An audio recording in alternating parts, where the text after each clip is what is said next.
బట్టతలు ఉండటం శాపమా అండి? మనం చేసుకున్న పాపమా? పెళ్ళవదు. ఇంట్లో నుంచే మొదలైపోతుంది టార్చర్. ఇంక బయట చెప్పక్కర్లేదు. ఎందుకు ఈ విషయం చెప్తున్నాను అంటే, ఒకప్పుడు నా పరిస్థితి కూడా అంతే. ఈరోజు చూశారుగా ఎలా ఉన్నానో. నేనన్నీ వాస్తవాలే చెప్తాను. మీకు హెల్ప్ చేయాలనే ఉద్దేశంతోనే చెప్తున్నాను.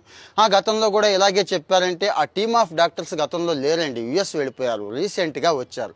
ఇప్పుడు మీకు హెల్ప్ కావాలి అనుకుంటే మన ఎన్‌జీఓ ఉన్నారండి. వాళ్ళని రంగంలో దించాను. వాళ్ళైతే కంప్లీట్‌గా ప్రాసెస్ చేస్తారు. సీరియస్ క్యాండిడేట్‌లనే తీసుకుంటారు. మీరు ఒక్కడు వెళ్లారనుకోండి లక్షల్లో అవుతుంది. 50 మంది 100 మంది వెళ్తే వేలల్లో అవుతుంది. వాళ్ళు చెప్పిన మాటే అది. సో మీకు ఇంట్రెస్ట్ ఉంటే, నిజంగా ఇంట్రెస్ట్ ఉన్న వాళ్ళంతా కూడా రండి. ఇక్కడికి రండి. అంటే అనాథలకు అన్నం పెట్టడము, చదువు చెప్పటము అవి మాత్రమే సేవ కాదండి. ఇలాంటి బాధలు పడుతున్న వాళ్ళకి ముఖ్యంగా మెంటల్లీ హెల్త్ పాడైపోతుందండి చాలామందికి. ఎందుకంటే ఈ బయట నుంచి టార్చర్ ఎక్కువైపోయింది. సో దీని నుంచి బయటపడాలి. బ్యూటీ కూడా ఇంపార్టెంటే, వెల్నెస్ కూడా